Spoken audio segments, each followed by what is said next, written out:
Hello friends.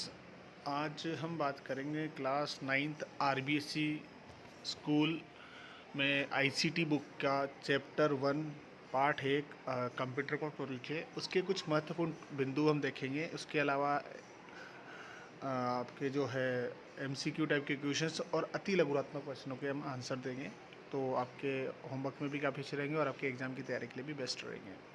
आज जीवन का कोई सा भी ऐसा क्षेत्र नहीं है जिसमें कंप्यूटर का उपयोग नहीं किया जा रहा है। कंप्यूटर अंग्रेजी के कंप्यूट शब्द से बना है, जिसका अर्थ होता है गणना करना। कंप्यूटर एक स्वचालित इलेक्ट्रॉनिक मशीन है जिसमें हम अपरिष्कृत आंकड़े देकर प्रोग्राम के नियंत्रण द्वारा उन्हें अर्थपूर्ण सूचनाओं में परिवर्तित कर सकते हैं। कंप्यूटर के प्रमुख उपयोग हैं। अगर हम बात करें कंप्यूटर के प्रमुख उपयोग की, तो जीवन में जो भी मौसम संबंधी पूर्वानुमान की हम बात करें, मौसम से रिगार्डिंग हम बात करें,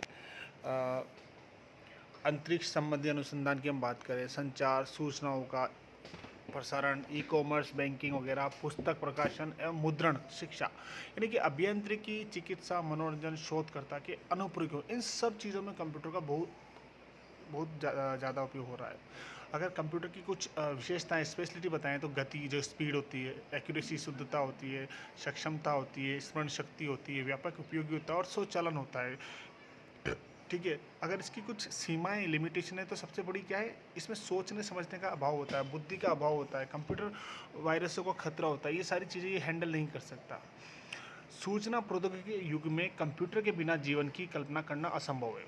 कंप्यूटर तंत्र के मुख्य भाग system unit, input unit, output unit, central processing unit. तो कंप्यूटर का जो तंत्र है वो सिस्टम यूनिट है। सिस्टम यूनिट, इनपुट यूनिट हो गया आपका keyboard, mouse, webcam, MICR, scanner. Output unit आपके प्रिंटर हो गया, कंसोल मॉनिटर हो गया, स्पीकर हो गया। ठीक है, ये सब आउट। और सिस्टम यूनिट में आपके एएलयू हो गया, सीयू हो गया, एमयू हो गया। अगर हम सीपीयू की बात करें तो सीपीयू को हम कंप्यूटर का दिमाग कहते हैं। इसका मुख्य कार्य प्रोग्रामों को क्रियान्वित करना होता है। एएलयू क्या होता है, ये एक यूनिट अंक गणितीय एवं तार्किक क्रियाएं करने का कार्य करती है। अनुप्रयोग के आधार पर कंप्यूटर तीन प्रकार के होते हैं: एनालॉग, डिजिटल और हाइब्रिड। एनालॉग कंप्यूटर वो होते हैं जहाँ पर जैसे कि जो हॉस्पिटल में आपने देखा होगा, आपकी हार्ट की जो बर्थ भी, हार्ट की जो धड़कन चेक करते हैं, पेस मेकर होता है, ईसीजी वगैरह, जो कर्व से अप एंड डाउन लाइनें जो आती है, वो एनालॉग कंप्यूटर होता है।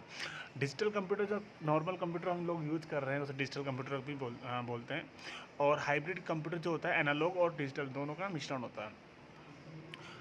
अब आकार के आधार पर अगर हम बात करें कंप्यूटर की, तो चार प्रकार के होते हैं। माइक्रो कंप्यूटर होता है, मिनी कंप्यूटर होता है, मेन फ्रेम होता है, सुपर कंप्यूटर। माइक्रो कंप्यूटर तो जो लैपटॉप और जो डेस्कटॉप आप यूज़ करते हो उनको कहते हैं। Mini computer as a server बड़ी बड़ी इंडस्ट्रीज में काम, बैंकों में काम आता है, बैंकिंग में। मेन फ्रेम कंप्यूटर बड़ी बड़ी इंडस्ट्रीज में काम आता है। और सुपर कंप्यूटर मेनली मौसम के पूर्वानुमान के लिए, वेदर फोरकास्टिंग के लिए और साइंटिफिक एक्सपेरिमेंट और टेराफ्लॉप कैलकुलेशन गणनाओं करने के काम आता है।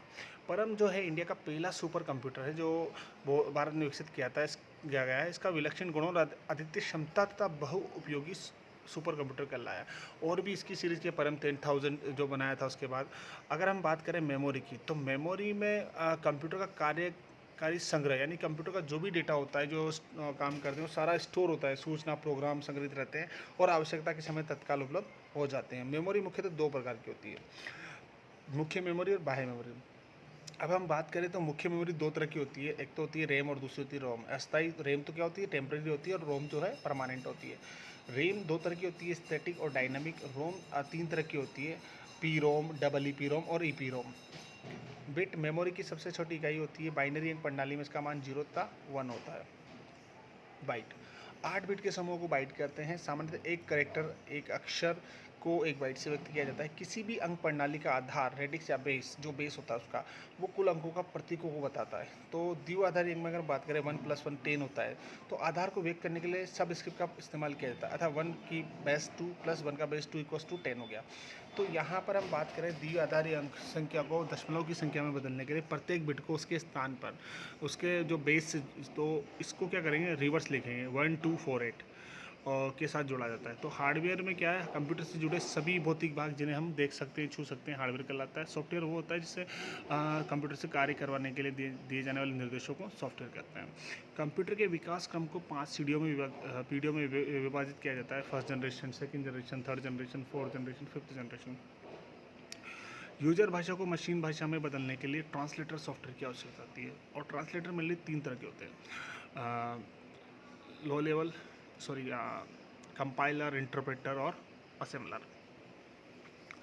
कंप्यूटर भाषाओं को मुख्यतः 3 भागों में बांटा गया है, मशीन लेवल या निम्न स्तरीय, असेंबली भाषा और हाई लेवल या उच्च स्तरीय भाषा।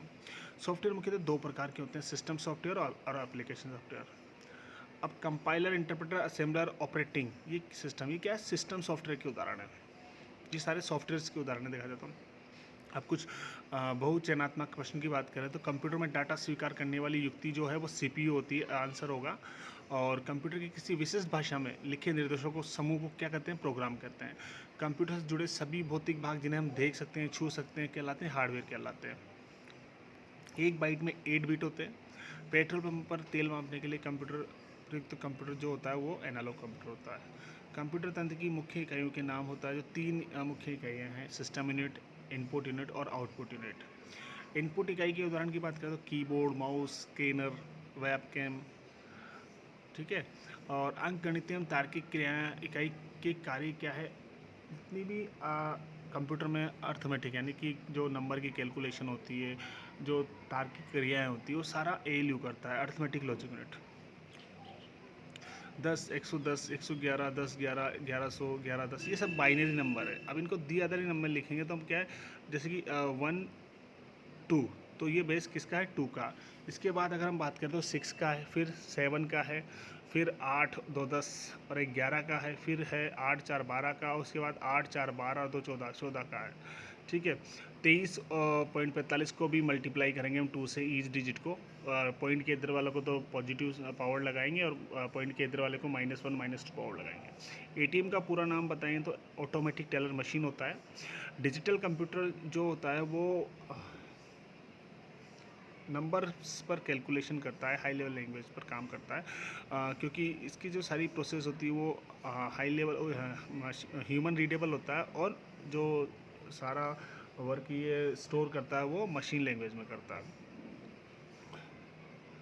अंक गणितीय प्रक्रिया पर काम करता है। सुपर कंप्यूटर का उदाहरण है परम है, क्रे है, टाइटन है, तिन है, 2 है। एएलयू का पूरा नाम क्या है, अर्थमेटिक लॉजिक यूनिट। अब किन्हीं 2 ऑपरेटिंग सिस्टम की बात करें तो सबसे पहले माइक्रोसॉफ्ट का विंडोज़ आता है, फिर लाइनक्स में उबंटू आ जाता है, एप्पल का iOS आ जाता है, एंड्रॉयड आ जाता है, और इसके बाद मैकिनतोश आ जाता है और यूनिक्स आ जाता है। ये सारे जो हैं अलग अलग तरह के ऑपरेटिंग सिस्टम हैं।